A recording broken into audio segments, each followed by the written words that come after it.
poquito, Cecilia.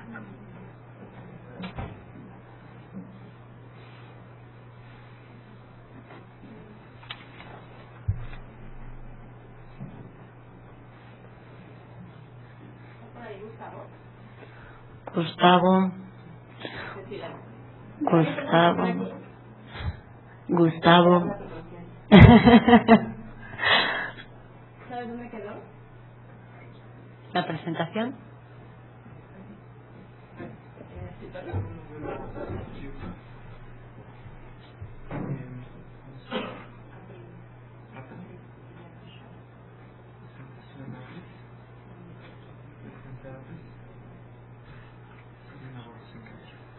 Aquí está.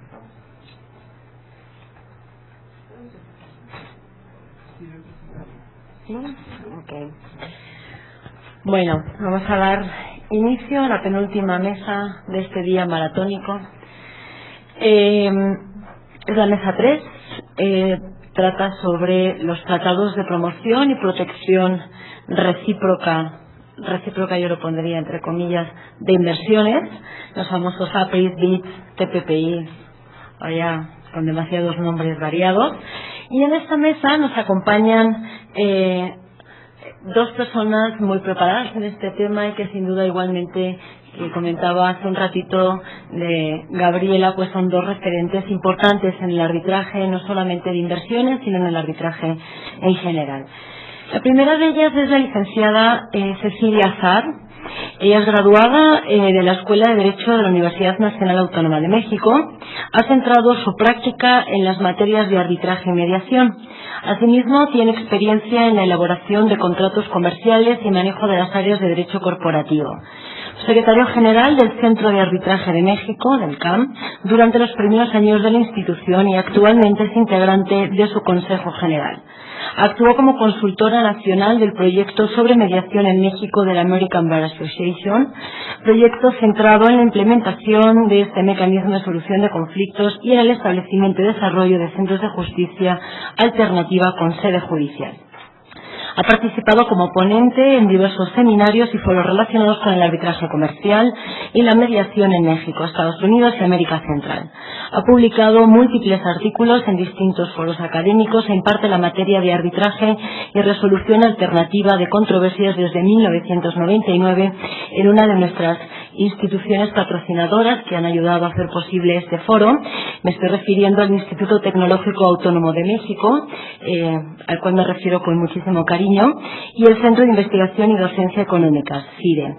Actualmente es doctoranda del Instituto de Investigaciones Jurídicas de la UNAM y es socia de la firma Azar, Ortega y Gómez Ruano. Sin más, le cedo la palabra. Muchísimas gracias. Al contrario, señora, muchas gracias. Esta es una de las ventajas de ser mujer. Me tocó hablar antes. Se los digo así tal cual, porque créanme que después de escuchar a Carlos, si él hubiera sido el primero, yo ya no hubiera tenido nada que decir, ¿no? Porque es uno de los grandes expertos de esta materia, fue mi maestro en algunos diplomados y siempre que lo escucho me parece sobre todo con una gran elocuencia y de verdad se van a dar cuenta cuando lo escuchen. Entonces agradezco que me haya tocado primero porque entonces podré aportar algunas cosas que ya después seguramente redondeará Carlos. Este es un tema interesante que si bien cuando vi el programa pensaba, bueno, después de escuchar capítulo 11, después de escuchar CIADI, ¿qué más podemos decir de los APRIs? Es poco realmente lo que pueda decir. Sin embargo, hay algunos temas que tal vez valga la pena redondear y que bueno, será interesante comentar con ustedes. Empezaríamos por decir algunas características generales de los acuerdos de promoción y protección recíprocas en materia de inversión, por ejemplo, que son bilaterales, aunque existe cierto esfuerzo ya por llevar a cabo ciertas, digamos, negociaciones multilaterales en materia de inversión. Realmente el TLC es de los pocos que existe como tal. Generalmente la tendencia es seguir celebrando acuerdos bilaterales en ese sentido. Ya se han platicado más o menos del objeto de estos acuerdos, es el mismo objeto que tiene el capítulo 11 del TLC, promover y proteger las inversiones de los nacionales de un Estado parte, que se realizan en el territorio del otro Estado parte, asegurándoles un estándar de protección. Y el estándar de protección generalmente se puede entender como aportar trato justo y equitativo, trato nacional, una indemnización efectiva y adecuada en caso de expropiación, en fin, temas generales que ustedes han visto a lo largo de este día y bueno, particularmente el que nos interesa más, un mecanismo de solución de controversias específico desde el punto de vista de un procedimiento arbitral y que me parece que tiene ciertas peculiaridades si lo comparamos con arbitraje puramente privado o comercial que tal vez valga la pena comentar con ustedes, ¿no? Uno de los puntos que tal vez sería interesante empezar comentando es que evidentemente, para dejar claro, estos arbitrajes se llevan entre un inversionista y el Estado receptor de la inversión. Si bien los acuerdos de promoción y protección recíprocas también contemplan algunos procedimientos de solución de controversias entre los propios estados contratantes del acuerdo, es decir, recuerden que finalmente las partes del acuerdo son dos países, ¿no? Los inversionistas de alguna manera están contemplados como un poco de manera secundaria, ¿no? Pero los que celebran, por supuesto, el acuerdo son dos países y también estos dos países podrían tener ciertas controversias relacionadas con la interpretación o aplicación del propio acuerdo, en donde también se podría constituir un tribunal arbitral al respecto. Pero en este caso, el que más nos interesa se trata de los acuerdos, de las controversias que surjan entre el inversionista y el Estado parte de la inversión y, por supuesto, el mecanismo para ello, ¿no? Para resolver eso. Un tema que quisiera empezar anunciando, ¿no? Es que la acción que presuntamente resulte violatoria y que da lugar a la controversia a resolver mediante arbitraje, y este es un tema particularmente interesante en derecho mexicano, es un acto de autoridad, ¿no? Sobre todo desde el punto de vista, insisto, de un análisis de derecho mexicano. Es interesante decir esto porque finalmente estamos hablando de someter al Estado mexicano a un arbitraje a raíz de un acto de autoridad, cosa que en derecho interno nos parecería bastante poco creíble o muy discutible, ¿no? Generalmente los arbitrajes en donde el Estado participa lo hace como particular, es decir, cuando ejerce o cuando lleva a cabo un acto de particulares, ¿no? Como el hecho de que, no sé, Secretaría de Educación Pública rente un edificio para poner ahí sus oficinas, el contrato de arrendamiento que celebre tal vez podría contener una cláusula arbitral y no habría mucha discusión al respecto. Aquí lo más interesante es que finalmente está sometiéndose el Estado mexicano, en el caso de sus APRIs, del APRIs celebrados, que son alrededor de 23, 25, y bueno, incorporaríamos aquí el capítulo 11, a raíz de un acto de autoridad, ¿no? Interesante, que generalmente diríamos que eso no es arbitraje, ¿no? En fin, para hablar un poco del procedimiento, este inicia, ya lo han comentado en mesas anteriores, con un esfuerzo conciliatorio, y en caso de que no surta efectos o no tenga buenos resultados de este esfuerzo conciliatorio, entonces brincaríamos, por supuesto, al arbitraje. Otro tema muy importante, además del origen de este arbitraje, que es este acto de autoridad que les comentaba, es justamente algo que ya Gabriela anunció de manera muy completa, y es justamente cómo se perfecciona el acuerdo arbitral en el caso de un APRI, ¿no? O de un acuerdo de inversión, independientemente de lo que implique el consentimiento ya al mecanismo ante el FIAL, ¿no? Y aquí es interesante comentar esto porque finalmente tiene efectos y consecuencias jurídicas importantes determinar en qué momento se celebra o se perfecciona el acuerdo arbitral. Estarán de acuerdo conmigo que finalmente el APRI en sí no contiene un acuerdo arbitral per se. Finalmente el acuerdo arbitral tendría que celebrarse entre el inversionista que inicia la controversia y el Estado receptor de la inversión. Y por lo tanto, siendo el inversionista no parte del APRI en sí, no podríamos pensar que efectivamente dentro del APRI está el acuerdo arbitral.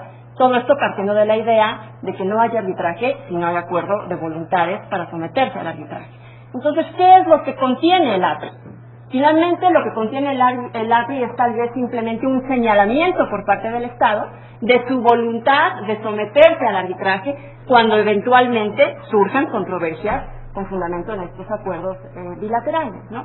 Es decir, de alguna manera un acto de compromiso en donde están justamente diciendo el Estado en caso de controversia, y si el inversionista inicia un procedimiento arbitral, en ese momento entonces se perfeccionaría un acuerdo arbitral. No podríamos decir que el acuerdo arbitral está contenido en el APRI porque estaríamos entonces hablando de acuerdos arbitrales abstractos y generales que se supone que no deben realizarse así o no deben celebrarse así. El acuerdo arbitral surte efectos cuando es concreto, sobre la controversia concreta y con partes perfectamente bien definidas, ¿no? Decir al Estado que está celebrando un acuerdo arbitral a través del APRI para cualquier inversionista que eventualmente en el futuro quiera iniciar una controversia en su contra, sería poco creíble o poco sustentable, ¿no? Entonces, ¿realmente en qué momento se perfecciona el acuerdo arbitral? Digo yo, una vez que se inicia el procedimiento arbitral, es decir, una vez que el inversionista, de una manera clara, presenta su solicitud de arbitraje, determinando cuál sería la controversia, y entonces en ese momento se perfecciona el acuerdo arbitral e inicia este arbitraje. Finalmente, ¿por qué tiene relevancia este momento del perfeccionamiento del acuerdo arbitral? Porque acuérdense que finalmente estos APRIs, o lo vamos a comentar aquí, de alguna manera establecen este mecanismo de solución de controversias que puede interpretarse como una renuncia a otros, es decir, a los locales o simplemente a otro mecanismo que pudiera proceder con relación a esa controversia. Generalmente, si opto por un arbitraje, quiere decir que renuncio a los procedimientos locales, a los que tendría derecho como inversionista. Entonces, ¿por qué es importante el momento en que se celebre el acuerdo arbitral? Porque en ese momento, de alguna manera, se perfecciona ese acuerdo y entonces se elige la vía arbitral, ¿no? De manera, digamos, clara. Las reglas de procedimiento que contemplan estos acuerdos generalmente son dentro de las siguientes opciones: el reglamento modelo de arbitraje de la UNCITRAL, que es la Comisión de Naciones Unidas, ya la hemos mencionado, para el Derecho Mercantil Internacional, sus siglas en inglés, no confundirla con la ley modelo de la misma institución.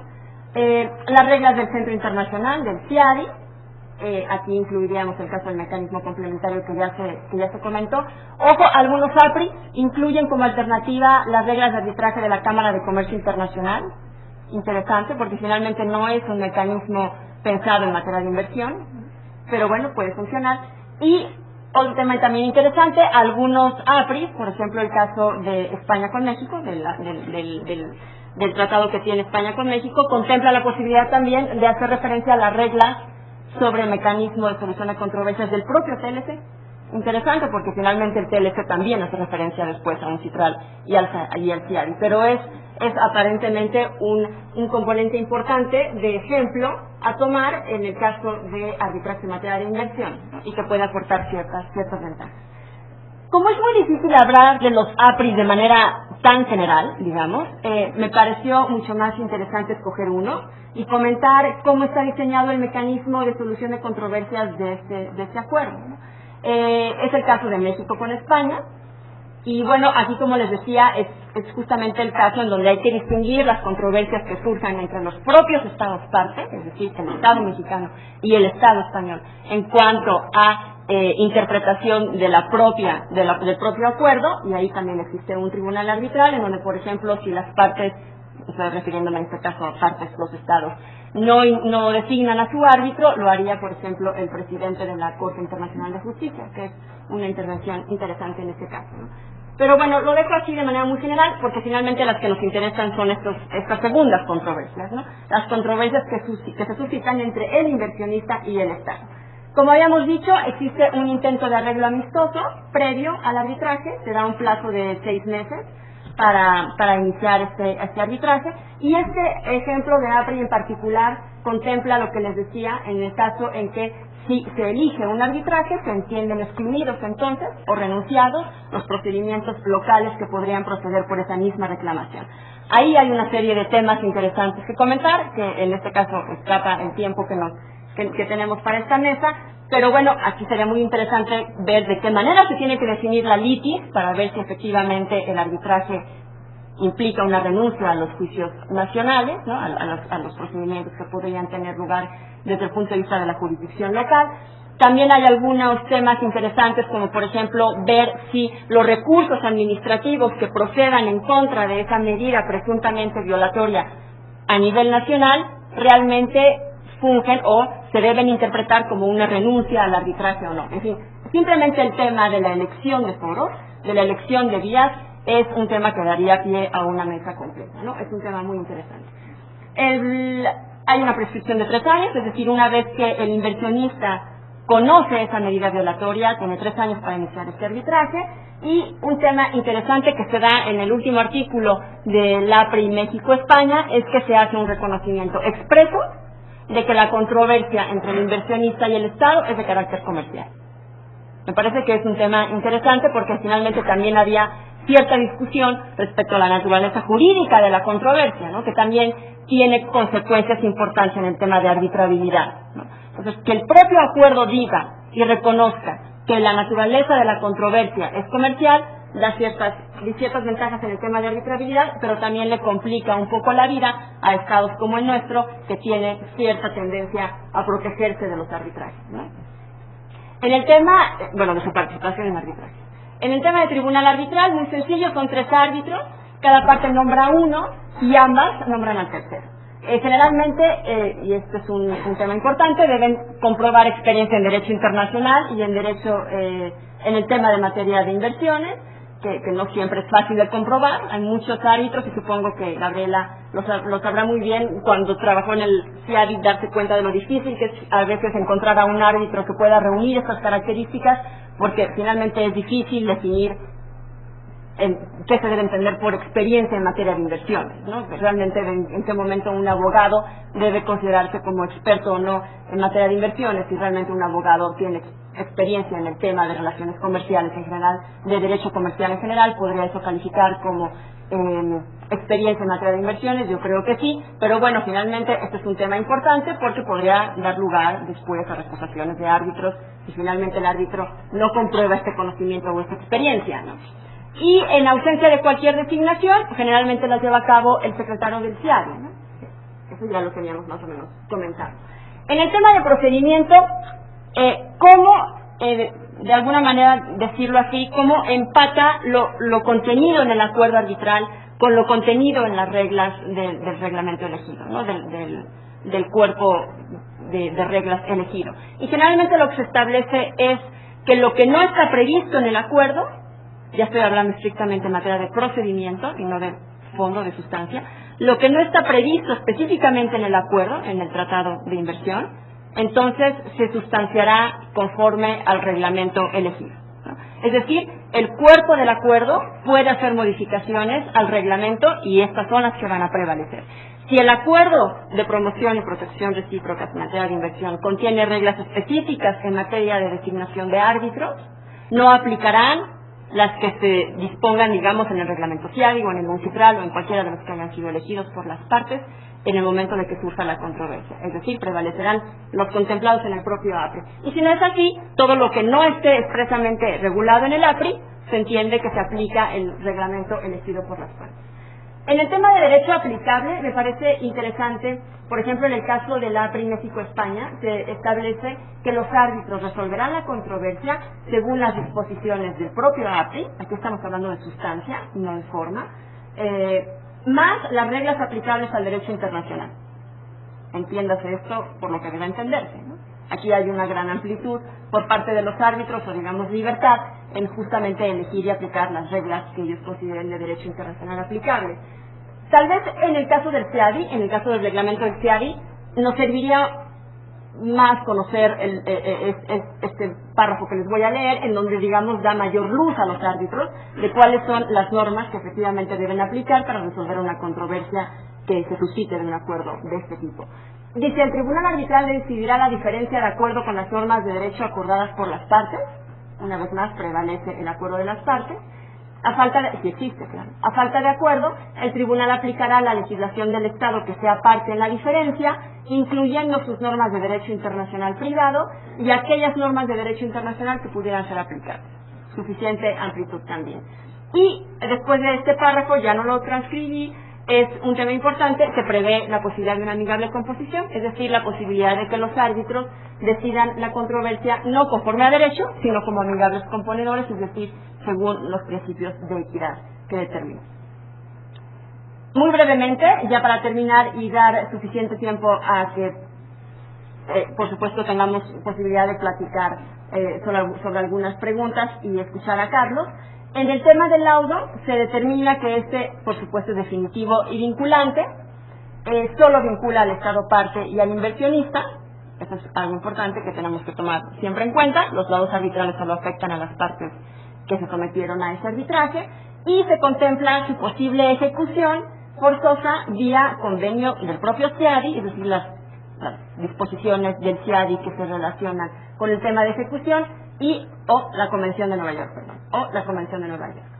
El tema de publicación de laudos es interesante, sobre todo respecto al asunto de confidencialidad que ya anunciaba Gabriela, y en este caso el propio acuerdo dice que se publicará el laudo únicamente con el acuerdo de ambas partes. Entonces yo terminaría aquí solamente para poner estas ideas sobre la mesa y tener oportunidad de platicarlas con ustedes. Creo que mucho se ha dicho sobre estos temas a lo largo del día y, bueno, supongo que habrá oportunidad de redondear lo que sea necesario, sobre todo desde el punto de vista del derecho mexicano, como es este tema del acto de autoridad que da lugar a este tipo de procedimientos. Gracias.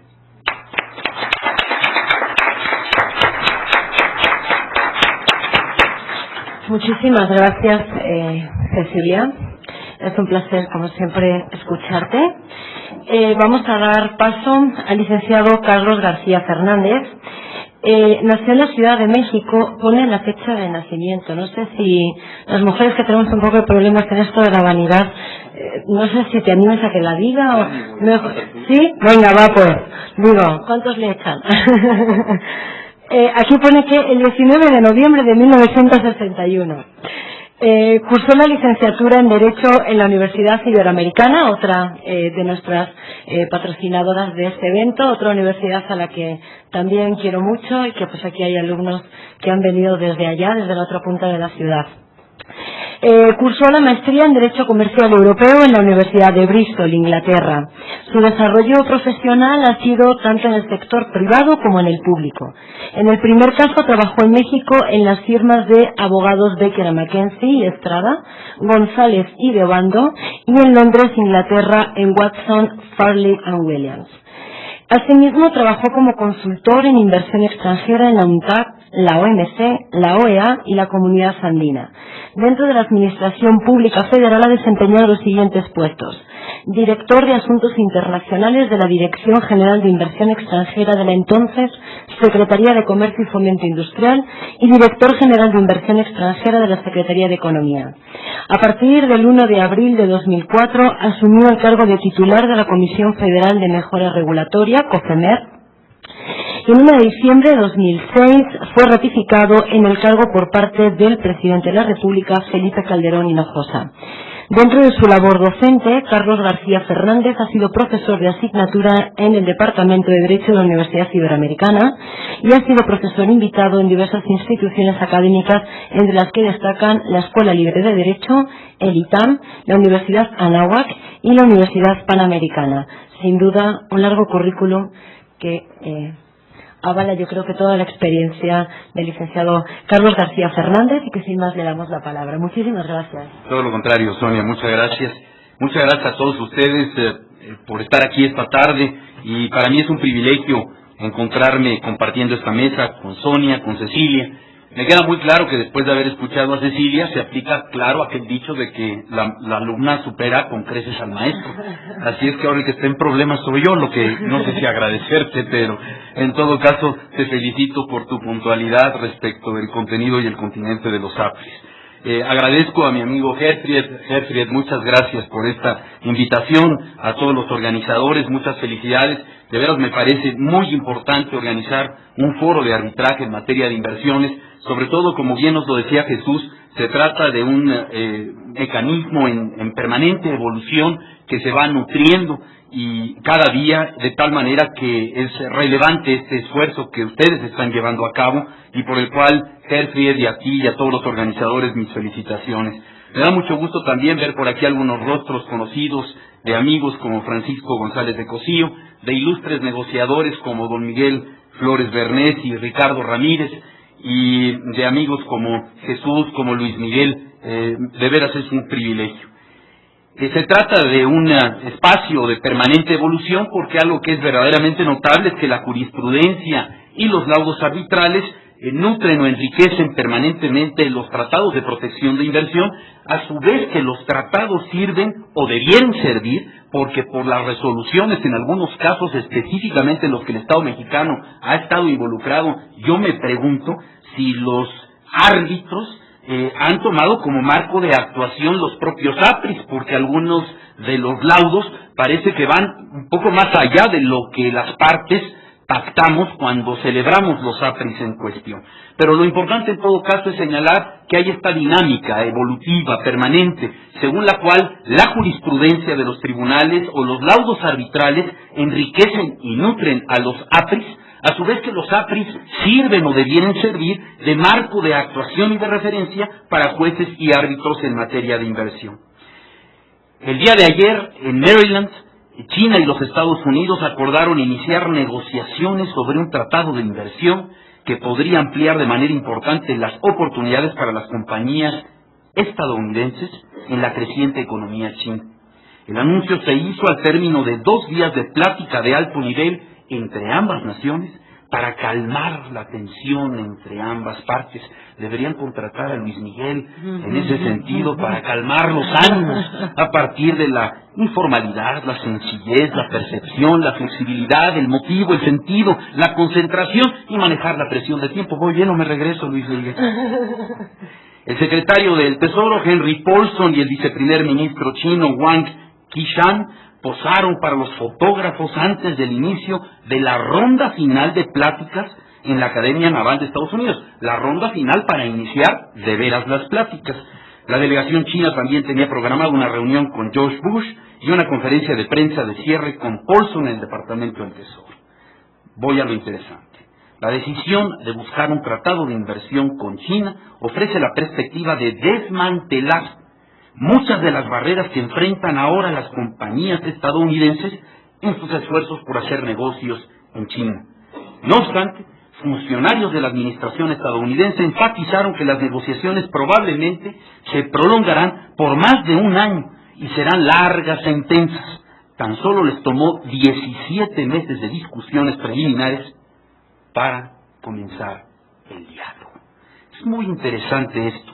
Es muy interesante porque esto es lo que no está escrito en los libros. Esto es lo que evidencia que es lo que hay atrás del derecho y el derecho como vida. Finalmente, el derecho como vida de la sociedad, por aquello del buen Aristóteles, el zoon politicón, que evidencia que en tanto animales políticos necesitamos reglas del juego para coexistir pacífica y justamente. En este orden de ideas, los APRIS son, ustedes lo saben, tratados de protección de inversión, tratados internacionales, califican como tales en términos de la Convención de Derecho de los Tratados, la Convención de Viena, por ser acuerdo de voluntades entre 2 sujetos de derecho internacional público para crear o transmitir derechos y obligaciones.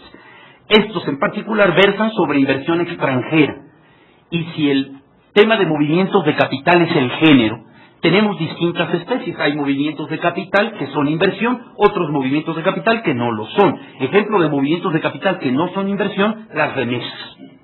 Pero hay movimientos de capital que son inversión, y ahí viene, como bien decía hace unos minutos Cecilia, el tema de definir y acotar qué es un flujo de capital que califica como inversión. Pero incluso dentro de los que son calificados como inversión puede haber movimientos de corto plazo en mercados especulativos y hay movimientos de largo plazo que, como me dijo un inversionista español alguna vez, son inversiones en fierros. Casi siempre los APRIS califican y acotan los movimientos de capital a inversiones y particularmente a inversión extranjera directa, inversión de largo plazo, inversión en fierros.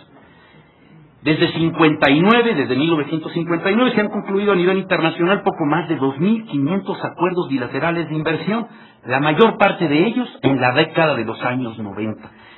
Es interesante esta fecha, 1959, porque normalmente se discute y muchos actores, sobre todo en los escenarios políticos, se suelen desgarrar las vestiduras porque dicen que México enajena brutalmente su soberanía a través de los TLCs y los APRIS. Que verdaderamente, lo cometido en el año de 1994, 1 de enero, cuando entró en vigor el TLC de América del Norte y a partir de ahí los demás TLCs, y tomando como modelo el capítulo 11 del TLC, los APRIS, en buena medida, ahora explicaré algún distingo particular, finalmente enajenamos soberanía. No deja de ser interesante que el primer tratado lo suscribe Alemania en el año 59, y nosotros en 1994, varias décadas después, estamos pensando, y hubo discusiones en el Senado, hablando de que los señores negociadores de los APRIS de parte de la SECOFI eran el equivalente del señor Limantour del siglo XX, finales del siglo XX. Nada más hay que darnos cuenta de la velocidad a la que el mundo evoluciona y la velocidad a la que evoluciona nuestro país. Doy otro dato.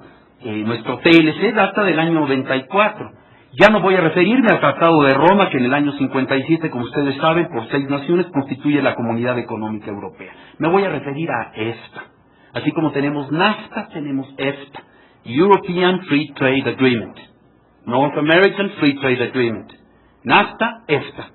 EFTA son 4 naciones que en 1957 no estaban en condiciones de acceder a la Comunidad Económica Europea, y en 61 en Estocolmo firman un tratado de libre comercio. Noruega, Islandia, Suiza y Liechtenstein son los 4 sobrevivientes de EFTA. 1961, Estocolmo. 33 años después, en el Senado mexicano, se desgarran las vestiduras porque piensan que vamos a una velocidad meteórica. Nada más hay que verificar los índices de competitividad a nivel internacional para darnos cuenta de a qué velocidad meteórica avanza este país. Porque la competitividad es un concepto relativo, pero también dinámico. Es relativo porque implica medirse con los mejores del mundo. ¿Vas o no vas a China a jugar como selección de fútbol los Juegos Olímpicos? Eso es competitividad. Quedarse fuera es ser absolutamente no competitivo. Y lo ves en el fútbol, y lo ves en los APRIs, y en los TLCs, y en las condiciones jurídicas domésticas, federales, estatales y municipales, para invertir en un entorno de seguridad e incertidumbre. De tal manera que es relativo porque implica medirse con los mejores del mundo. Cualquier otro ejercicio es el caso del autoflagelante y mediocremente complaciente individuo que se conforma con su taciturna existencia. Bueno, si a alguien se le ocurre refrasearlo con mucho. El tema es medirse con los mejores del mundo y ganarle a los mejores del mundo. Hay que ver la Copa Europea. Eso es fútbol. Yo por eso no veo fútbol nacional. ¿Por qué? Porque eso de jugar como nunca y puntos suspensivos, completen la frase. No. De tal manera que o se es competitivo o no se es. Y la segunda connotación del concepto de competitividad es que es un concepto dinámico. Camarón que se duerme se lo lleva. Y la competitividad empieza desde cómo uno estudia y cuánto se prepara uno en la vida para poder enfrentar las circunstancias, y aún así se sigue uno exigiendo a sí mismo velocidad y rumbo y aceleración. De tal manera que estos APRIs los descubrimos como el agua tibia, el hilo negro o la rueda en el año 1994. El primero es del año 59. Gracias, Cecilia. En términos de políticas públicas, ¿cuáles son las consideraciones que el gobierno se formula para negociar un APRI? 2 tipos de consideraciones, cuantitativas y cualitativas. Cuantitativas se analizan los flujos de inversión entre México y el país de que se trate. Lo interesante aquí es observar cuáles son las naciones que están siendo destinatarias de inversiones mexicanas a las que hay que darles protección jurídica. ¿Dónde están invirtiendo algunas empresas mexicanas? Estamos más empresas mexicanas invirtiendo en el exterior, pero por lo pronto hay algunas como Cemex, como Bimbo, como Maseca, como Bachoco, que están presentes en otros escenarios. Pero fundamentalmente somos un país receptor de inversión. Segundo criterio, cualitativo, se toman en cuenta las circunstancias económicas o geopolíticas particulares de la nación con la que vamos a sentarnos a negociar. ¿Y por qué negociar APRIs? Los APRIs se reconocen como instrumentos generadores de confianza. No son varitas mágicas, como tampoco lo es el TLC. Aquellos que pensaron que con el TLC este país resolvería todos sus problemas agrícolas, industriales, comerciales, de servicios, pasados, presentes y futuros, grave error. Es un instrumento de política pública para posicionar productos mexicanos en condiciones preferenciales en otros mercados y a darle acceso a otros productos de otros países a nuestro mercado, también sobre condiciones preferenciales, pensando siempre en aquel en el que normalmente no se piensa, el consumidor. El consumidor. ¿Quieres democratizar la economía? Genera empleo y piensa en el consumidor. De tal suerte que, viendo al tema de inversión, aquí lo importante es generar las condiciones, a diferencia del clima que hay en Tabasco, que se dice que Tabasco es un qué? Gracias, todavía hay como 3 despiertos. Tabasco es un Edén porque hay un clima natural. El clima de negocios no es natural.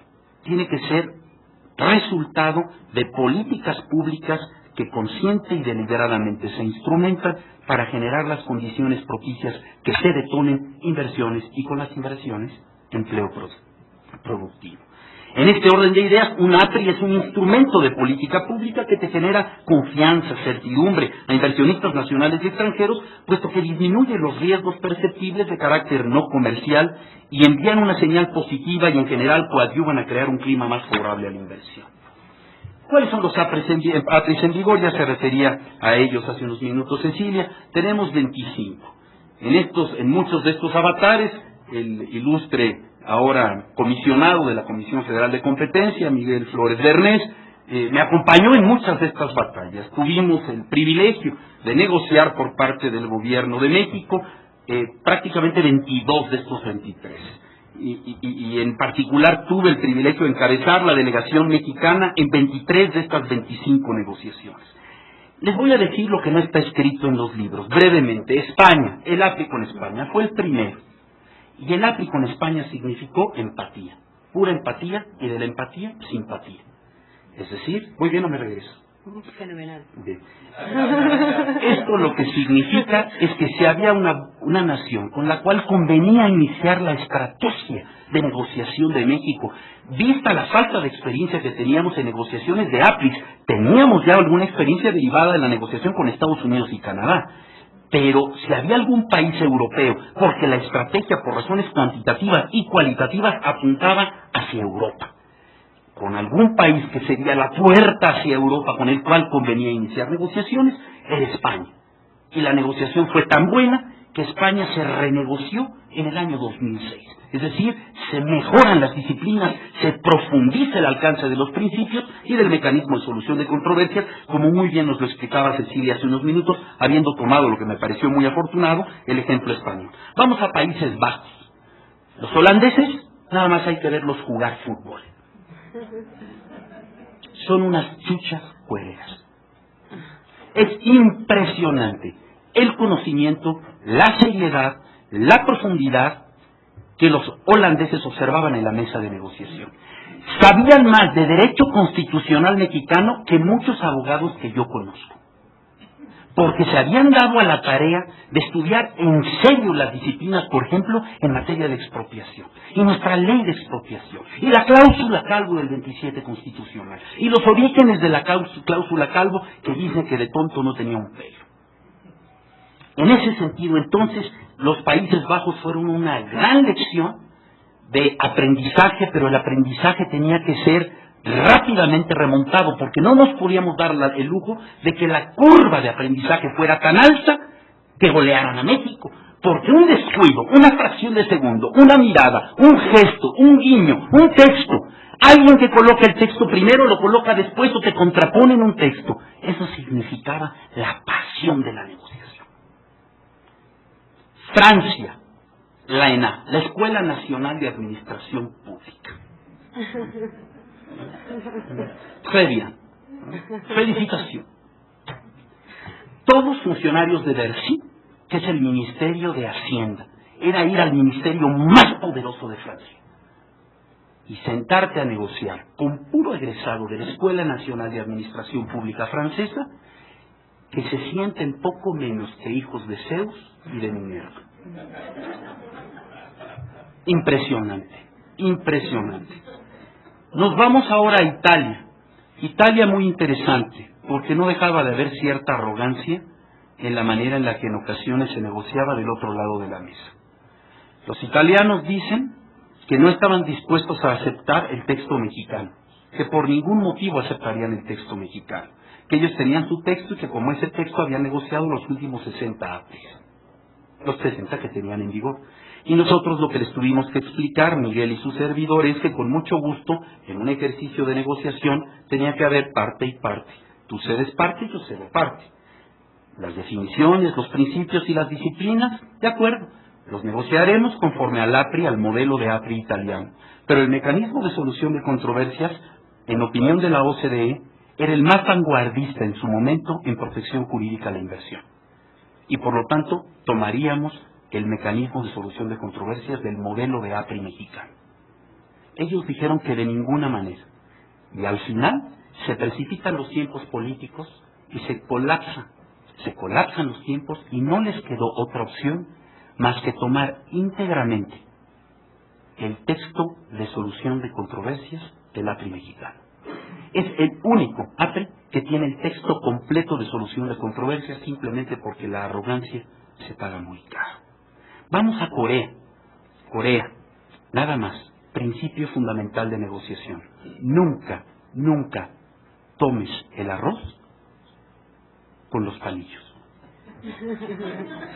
Y esto que parece cómico implica romper una negociación. Porque los coreanos se vieron tan intimidados por los japoneses durante tantas décadas que el arroz se come con cuchara. Y como siempre hay ejercicios que se acompañan de procesos gastronómicos, donde la delegación que te recibe en Seúl te invita a comer y cuando vienen a México tú haces lo propio, el arroz no se come con palillos, se come con cuchara. Eso facilita la negociación. Tomar palillos la entorpece, la puede romper. Cuba estaba en un momento de relación con México distante y distinto. Y lo interesante de esa negociación es simplemente que se veía a México como el hermano mayor y con alto nivel de desconfianza. La manera en la que Miguel y yo entramos a la negociación era tomando una frase del poeta cubano Nicolás Guillén, y con eso, en La Habana, comenzamos la negociación. Para nosotros, delegación mexicana, es un privilegio encontrarnos en ese largo lagarto verde de ojos esmeralda. Ese es Cuba, y así la define el poeta Nicolás Guillén. Largo lagarto verde de ojos esmeralda. Empezamos a negociar. Vamos adelante, Reino Unido. Tradition. We have tradition. Todo tenía que ver con tradición. Tradere, el origen etimológico del latín, entrega. Y hasta que me cansaron. According to our tradition, we have negotiated IPAs. ¿Cuántos IPAs? Investment Promotion and Protection Agreements. Los que ustedes quieran. 60, 70. Hasta que les dije, you have tradition. México has state of the art. Lo más avanzado en el mundo en materia de protección de inversión. Que era inspirado en NAFTA. Japón. Arigato gozaimasu, arigato gozaimasu. Te dicen que sí, pero no es sí. Es ya te entendí. Ya te entendí. Esto es la magia de la negociación. Esto no está escrito en los libros. Por eso, después de tan buena presentación de parte de Cecilia, ya no me voy a referir. Ya ella habló de los aspectos técnicos. Ya se ha venido hablando de los aspectos técnicos, pero ahora me refiero a aquello que no está escrito y sin lo cual no hay negociación alguna. O el éxito de la negociación está puesto en entredicho. Israel, y con esto termino, una experiencia extraordinaria, porque cuando viene el gobierno de Israel a México, veo que algunos tenían una kipa, y al notar la kipa, las barbas, me doy cuenta de que 2 de los miembros de la delegación eran ortodoxos, y entonces había que ofrecerles comida kosher. Sí, señores, comida kosher. Y encontramos un restaurante en México, no hay muchos, que ofreciera comida kosher, donde el rabino estaba supervisando los alimentos y las bebidas, el vino. Y comimos y bebimos, y comimos y volvimos a beber. Llegamos a Jerusalén, y en Jerusalén, Joel Baris nos dijo, nunca en las negociaciones de APRIS alguien había parado mientes en que algunos de los miembros de la delegación israelí somos ortodoxos. Y si la comida no es kosher, no podíamos comer ni beber. Y en decenas de ocasiones nos hemos quedado sin comer y sin beber. Y entonces nos invitó a pasar el Shabbat, el sábado, a su casa, a leer la Torah, a oír a sus hijos cantar, a bendecir los panes y el vino. Y la negociación fluía. De tal manera que esto es lo fascinante amigas y amigos de la negociación, de este tipo de instrumentos internacionales. Cuando uno, como bien decía Luis Miguel, se sensibiliza que del otro lado no hay una delegación gubernamental burocrática, sino hay personas humanas con nombres, apellidos, cultura, rostros e historia. Y esto aplica lo mismo al matrimonio, que a un litigio, que a la vida internacional. Siguiente, me ayudes con la siguiente, por favor. Y así el modelo mexicano de APRI, que estaba en buena medida inspirado en el capítulo 11 del TLC de América del Norte, tenía dos partes, la sustantiva y la adjetiva. La sustantiva, no me detengo, voy a ojo de vuelo de pájaro jurídico. Definición de inversión, inversionista, fundamental, te acota el terreno de juego o te lo amplía. Admisión a la inversión, ¿cuáles eran las condiciones? Porque la única condición, la diferencia, una de las diferencias fundamentales entre los TLCs que contienen capítulos de inversión y los APRIs, es que los APRIs tienen disciplinas post-establecimiento, es decir, la admisión de la inversión se hace en México en términos de un APRI conforme lo dispone la Ley de Inversión Extranjera, mientras que un TLC te establece un mecanismo o un anexo de reservas al trato nacional y la nación más favorecida, con lo cual la admisión está en el texto mismo del tratado, en el APRI no, siempre es post-establecimiento.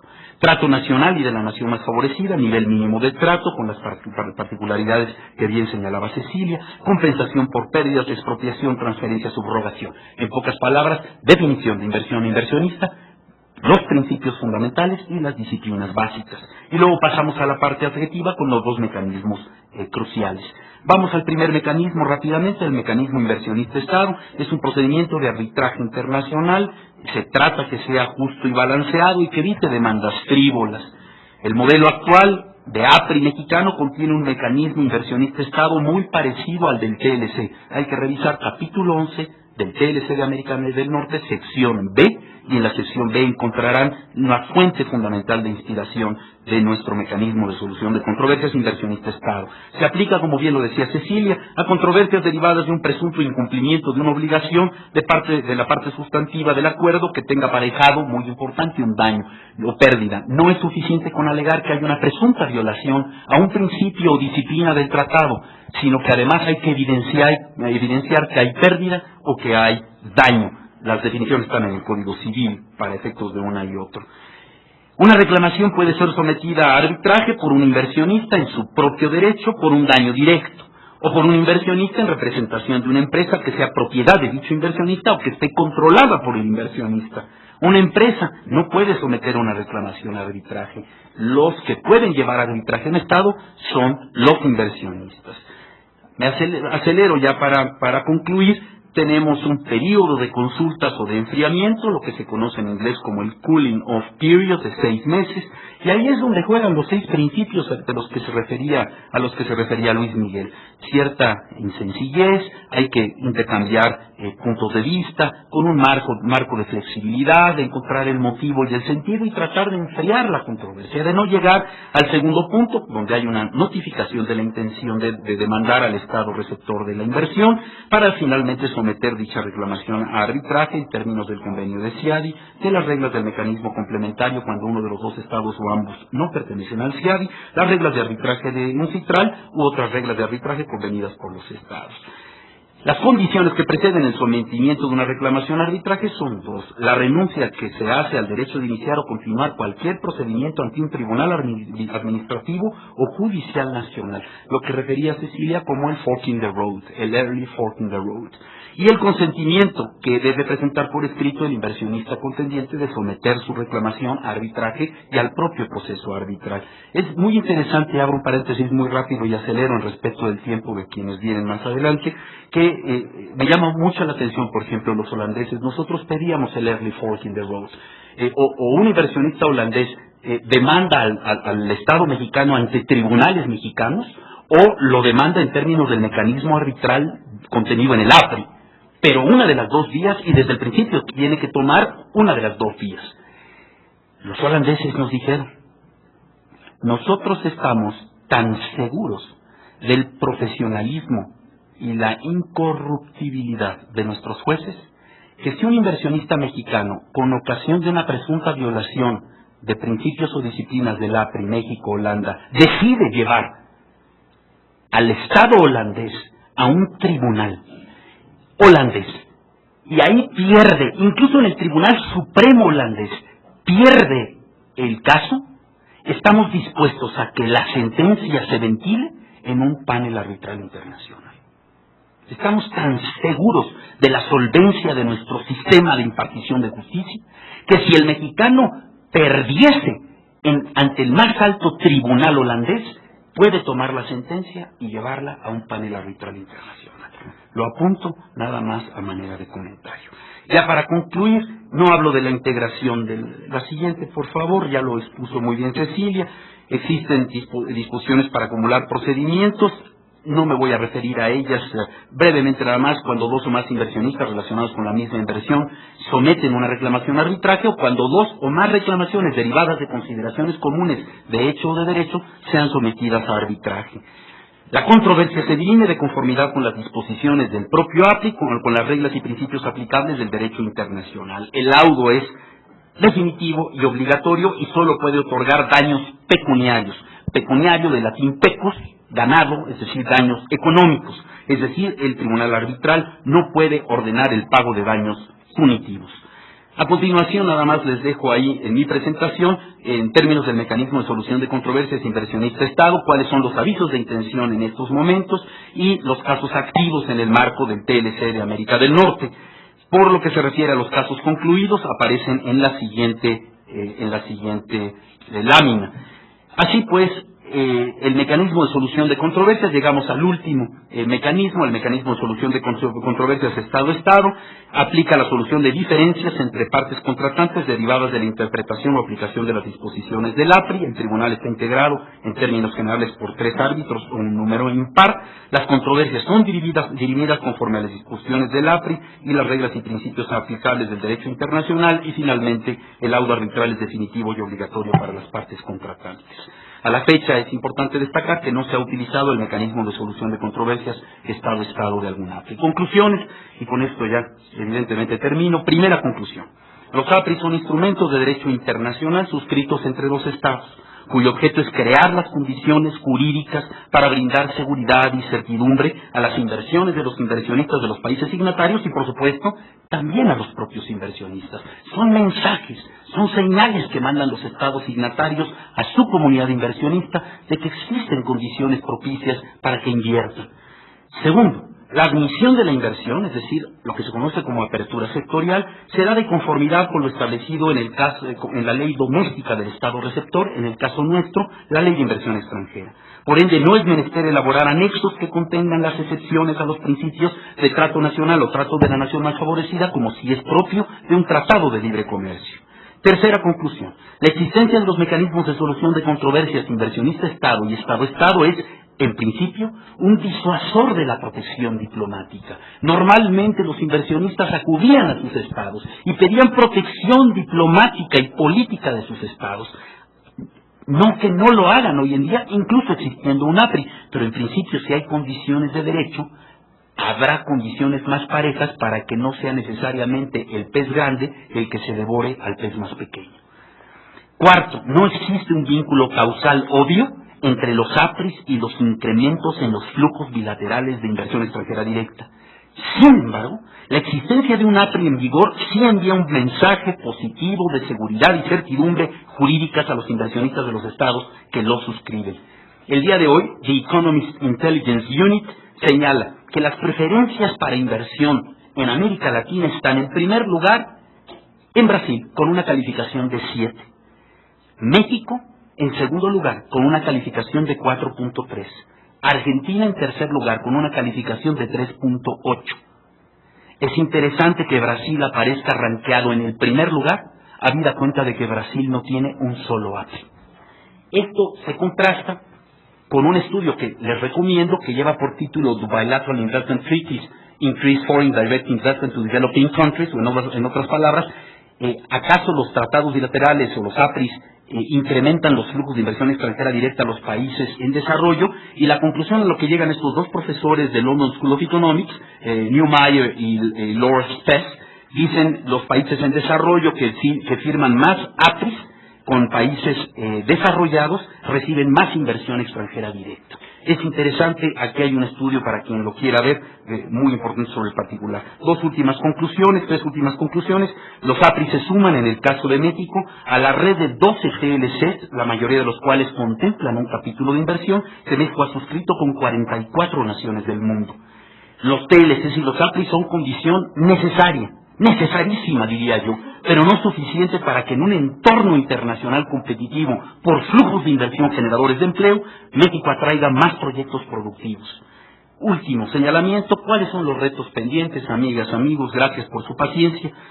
Las reformas estructurales, las tan traídas y tan llevadas reformas estructurales, la fiscal, energética, la laboral en lo general, son indispensables, pero hay una de ellas que no se nos debe olvidar, que es la reforma estructural de regulación interna, la reforma regulatoria, que es una reforma estructural silenciosa y de gran calado, porque México se abrió al mundo y el mundo se abrió a México gracias a esta urdimbre de tratados de libre comercio y de acuerdos de promoción y protección recíproca de inversiones.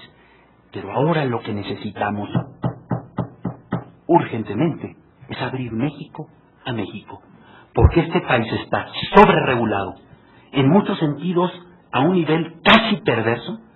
Todo es un trámite, todo es una regulación, todo es una carga burocrática para abrir y operar negocios en nuestro país.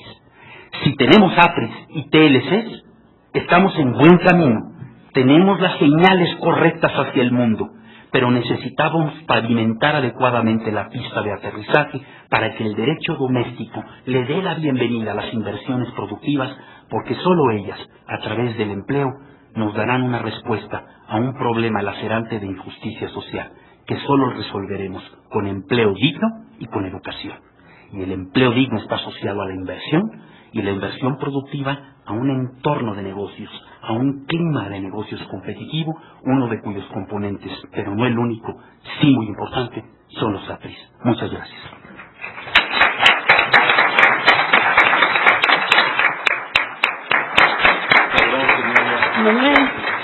Muchísimas gracias al licenciado Carlos García Fernández. Ha sido un placer escucharte. Yo creo que estábamos todos boquiabiertos. Además por el ímpetu y las ganas que le echabas, y a estas horas de la tarde y después del día que llevamos, créeme que se agradece.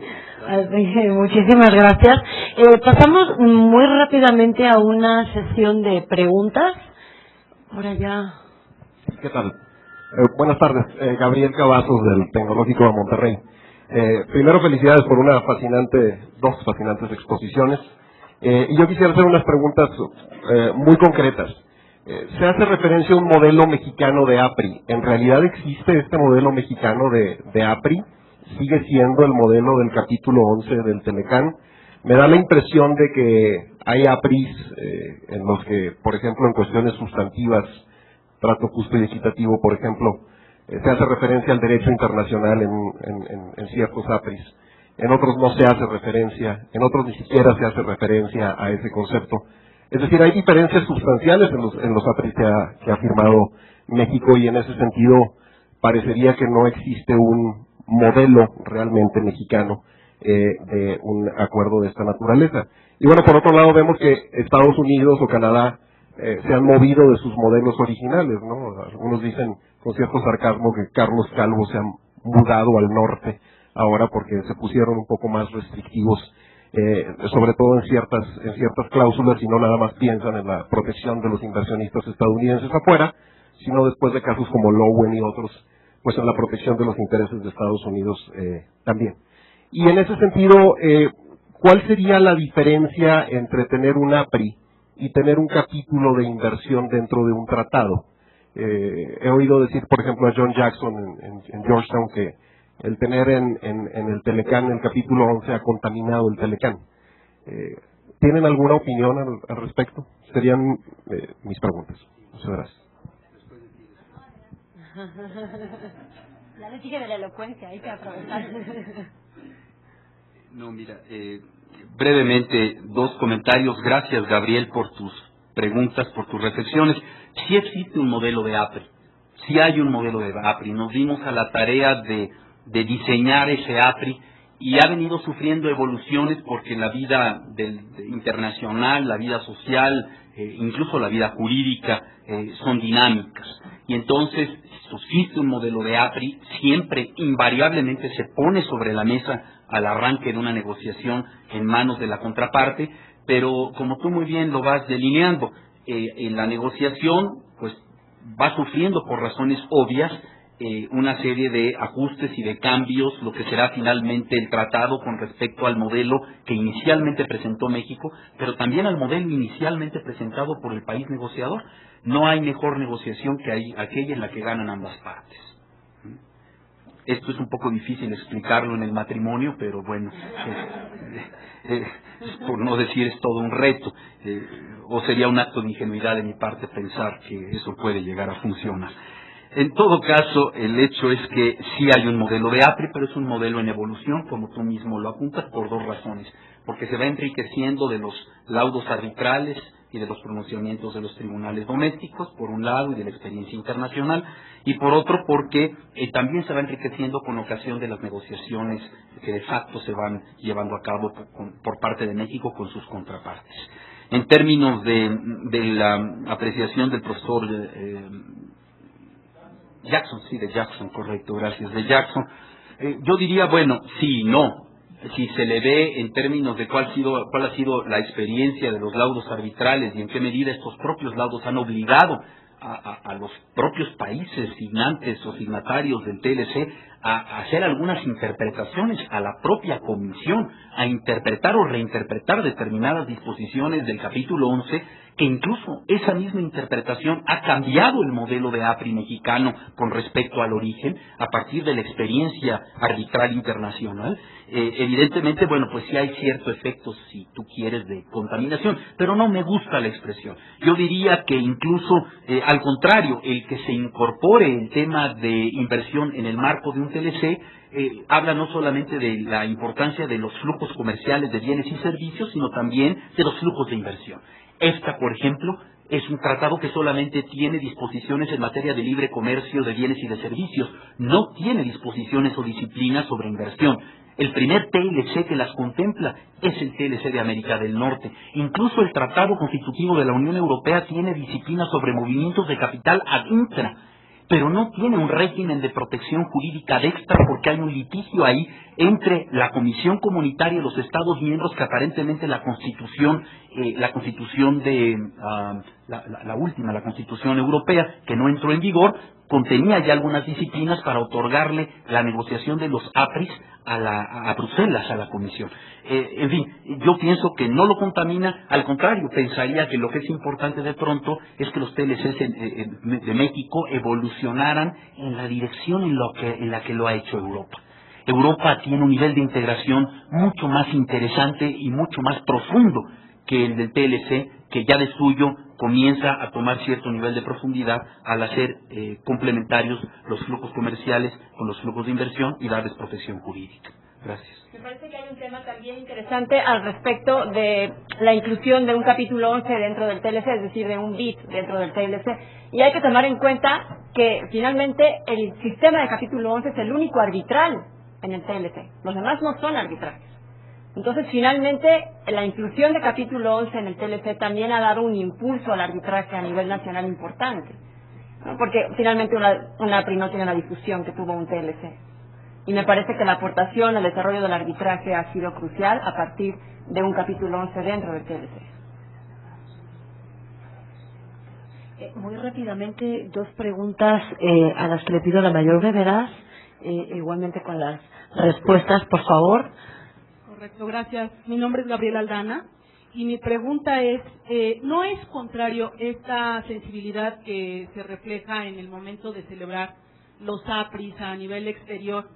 ¿No sería contrario o qué opinión le merece al respecto cuando tenemos que confrontar esta sensibilidad hacia el exterior y no se escucha la demanda que tienen los empresarios nacionales sobre no más tratados internacionales y crear un clima estable y con certidumbre en el mercado doméstico antes de ir por más tratados internacionales o por más APRIs que compliquen las relaciones comerciales ya de por sí difíciles en el mercado mexicano. Ánimo, ánimo. No, mejor tú. No, es que me la pones muy difícil. Yo difiero de la mayoría de los empresarios en ese sentido, pero por favor. Sí, fíjate que es muy interesante porque luego lo que sucede en este tema de la competitividad y específicamente de la competencia es que todos somos amigos de la competitividad y de la competencia, mientras la voluntad de Dios se haga en los bueyes de mi compadre.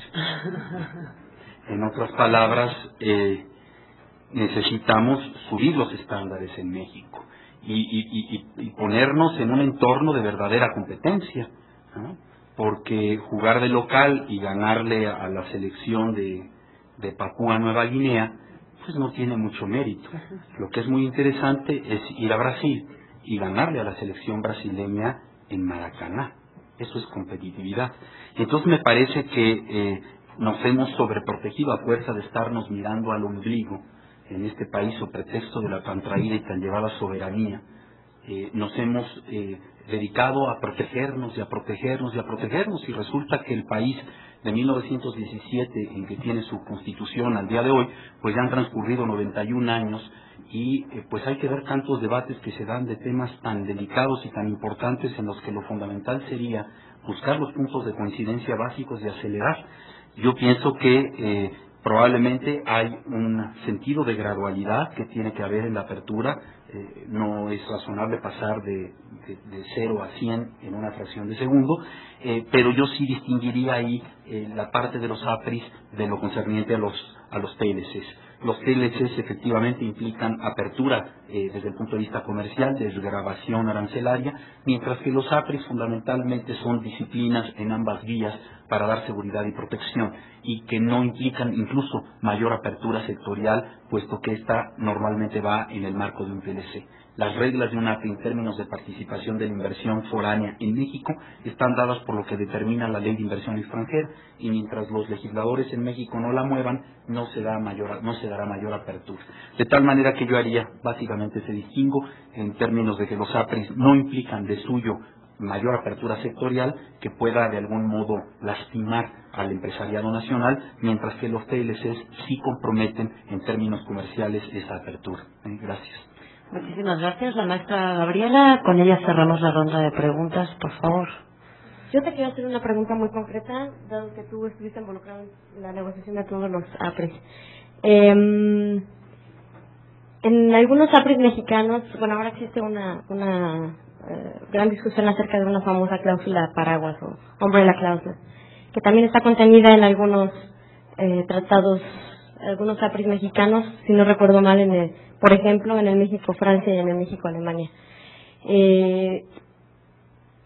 Si tampoco recuerdo mal, hay una diferencia de redacción comparándola con otro tipo de cláusulas umbrelas contenidas en otros tratados. Bueno, te voy a leer algo, dice algo similar como esto, ¿no? Toda parte contratante garantizará en todo momento el cumplimiento de los compromisos que haya celebrado con respecto a las inversiones realizadas por los inversionistas de la otra parte, o inversiones, no sé, algo así. Y la cláusula típica mexicana dice algo como: toda controversia al respecto será solucionada de conformidad con lo establecido en dicha obligación o en dicho compromiso. Esta peculiaridad creo que fue tomada del modelo de la OSD, ¿no? De la redacción de aquel momento del acuerdo multilateral de inversiones, y la retomó México, me imagino, de ahí.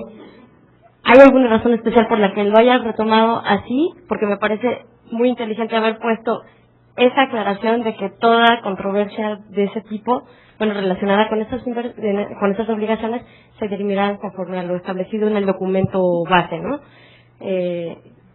Quisiera saber tu opinión al respecto. Sí, muchas gracias. Es una de las preguntas, es una pregunta muy delicada, muy delicada a la hora de la negociación. ¿Qué significa esta cláusula paraguas o umbrella clause? Lo que significa es que si de pronto, por ejemplo, un inversionista alemán que viene a México celebrase con el gobierno de Veracruz un contrato, salud, un convenio, en virtud del cual va a construir la inversión alemana un aeropuerto en un determinado municipio en Veracruz.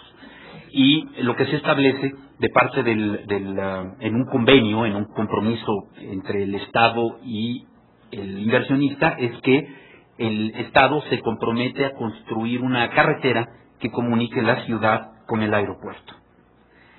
¿Qué es lo que sucede si una de las partes incumple con este compromiso y existe la cláusula paraguas? Pues que inmediatamente el inversionista, si el Estado de Veracruz no construyese la carretera o no la terminase a tiempo o no la concluyese con las especificaciones técnicas acordadas, el inversionista alemán podría activar el mecanismo de solución de controversias arbitral. Nosotros, ¿por qué nunca aceptamos esto? Por razones simplemente de equidad, que es, como la llamaba Aristóteles, la epiqueia, la justicia del caso concreto. Porque si el que incumple en la construcción del aeropuerto fuese el inversionista alemán, el Estado mexicano no podría ir a una instancia arbitral internacional para demandar al inversionista. Entonces no es simétrico.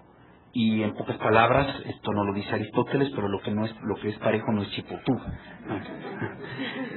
Y en ese sentido, entonces, por eso no aceptamos. De tal manera que en caso de que un compromiso de esta naturaleza fuese incumplido por el Estado mexicano, pues entonces estará a lo que establezca en términos jurisdiccionales el contrato particular. Pero nunca se podría llevar salud este instrumento o este incumplimiento a un mecanismo arbitral internacional. Por eso hicimos esta salvaguarda que nos costó muchísimos dolores de cabeza, pero de nueva cuenta, como decían mis viejos profesores en la Iberoamericana, mis viejos maestros jesuitas, suaviter in modo, fortiter in re. Suave en la manera, firme en la sustancia. Gracias. Bueno, muchísimas gracias a los dos ponentes que nos han acompañado en esta penúltima mesa, y nada más les pedimos que nos aguanten tantito la última, y con eso ya cerraríamos el día de hoy. Muchas gracias. La última y nos vamos.